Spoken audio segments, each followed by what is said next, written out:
Hello, friends, and welcome back to Elaborations with Skellington Grin. I'm Ava, your gothic witch big sis, and on this podcast, we talk about a variety of different things across spirituality, science, and so much more. And today we are talking about something that has been present in nature since time immemorial, and that is especially present in women even to this day, but that modern society and life loves to ignore, and that is cycles. We live in a world that worships the grind, that worships the 9 to 5, that tells us that linear progress is supposed to be the only way that we should view progress, and that we should hustle for endless output. But here's the truth: we are not machines, and we never were. We are gardens, and just like gardens need cycles, so do we. So let's dig into what it really means to live in rhythm with the seasons, the moon, and yes, our own bodies, instead of fighting against all of these things. So since we were children, we have been trained to think in straight and narrow lines.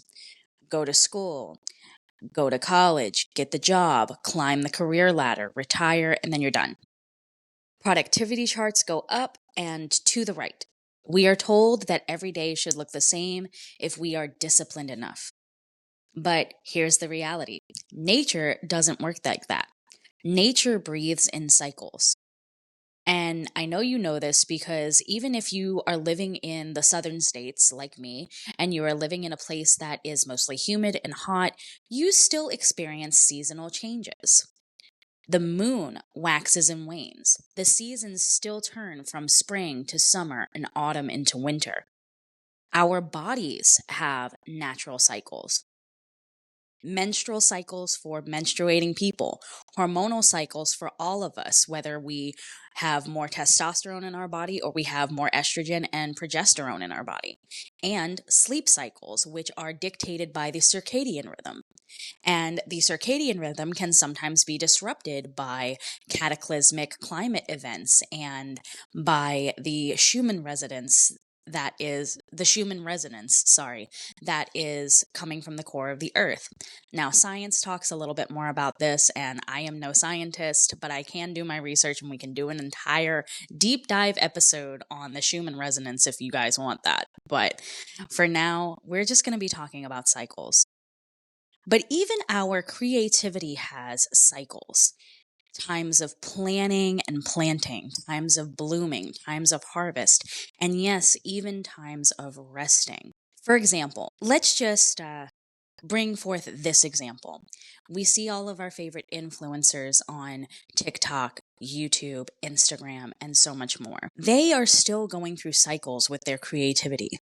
They still have to write the content, record the content, edit the content, and polish it before they even want to put it up on YouTube or Instagram or TikTok for us to see. Have you ever noticed that there are little jump cuts in between videos at times? Yeah, that is because they are editing their videos to make it seem more seamless and put it into a time frame that is digestible for us. But it still takes a cycle. Sometimes it's going to take 3 days to get a new video out. Sometimes it's going to take an entire week. And ignoring these cycles doesn't make any of us stronger. In fact, it makes us more brittle and susceptible to illnesses, diseases, and even just constant burnout and overload because our stress is too high. So, what happens when we resist the cycles? Like I just said, we hit burnout. We judge ourselves for not being constantly on and available 24/7. And we try to push through what I like to call winter energy with summer expectations.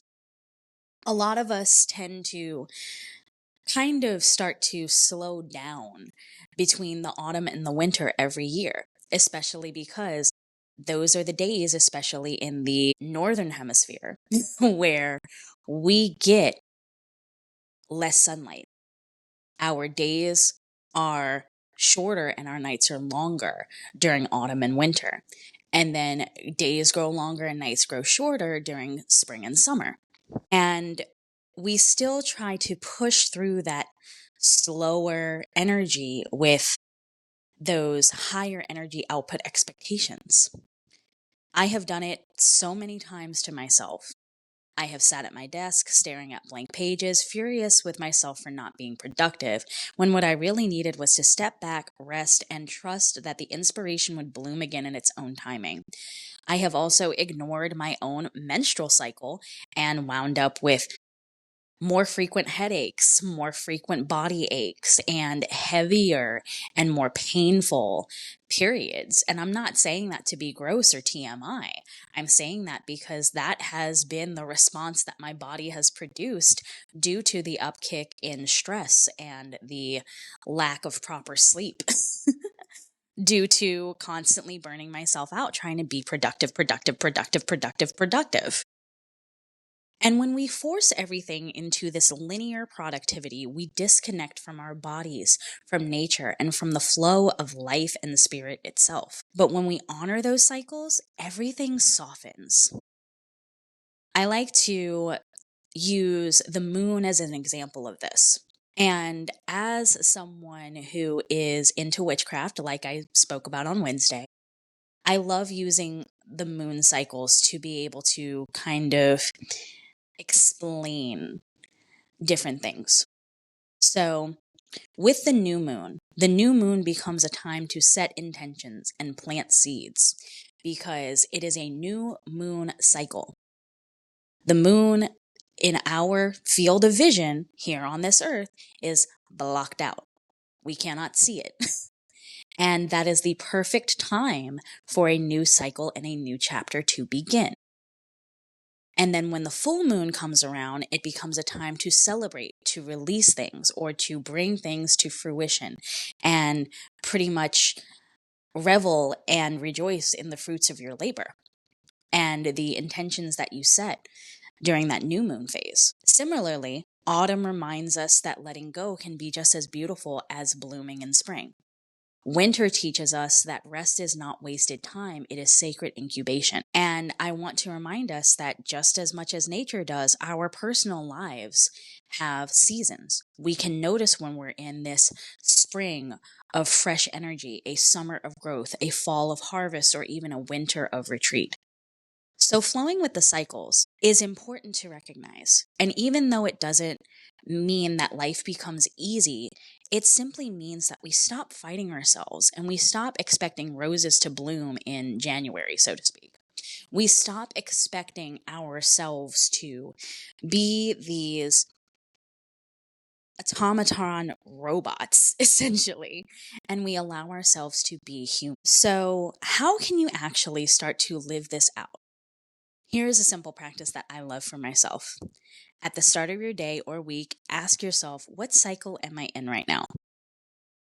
And this is probably going to be a little bit easier for those of us who have menstrual cycles to be able to figure this out, as opposed to those of us who have 24-hour cycles. But even if you have a 24-hour cycle, you can still check in with yourself throughout the day and even throughout the week and month to ask yourself, where are you? Where is your productivity? Where is your energy levels? What cycle am I in right now? Is my energy rising? Or am I peaking? Or am I waning and needing release? Or am I needing rest and that process of waiting and trusting? Allow yourself to journal about it and adjust your expectations when needed. And I cannot stress this enough. Give yourself full permission to be in your season, not someone else's. So, in closing this episode, this brief yet very enlightening episode, that is the magic of cycles, moons, seasons, body, and spirit. They're all already here. And you don't have to force these cycles to exist. You just have to notice, honor them, and let them guide you. And if you want to try this out, here is your journal prompt for this week. What cycle am I in right now, and how can I support it instead of resisting it? What cycle am I in right now, and how can I support it instead of resisting it? And if you loved this episode, I would love to hear your reflections. Come find me on Instagram and share your cycle check ins, because I am always curious how others are weaving magic into their daily lives. You'll find the link in the show notes along with info on how to book a tarot reading or dive deeper into this work with me. And I may even be revisiting this topic in a bit of a broader, more full scale later on. But for now, until next time, may you honor your seasons, trust your rhythms, and remember, you are not a machine, you are a garden. This has been another enlightening episode of Elaborations with Skellington Grin, and I will see you next time. Bye!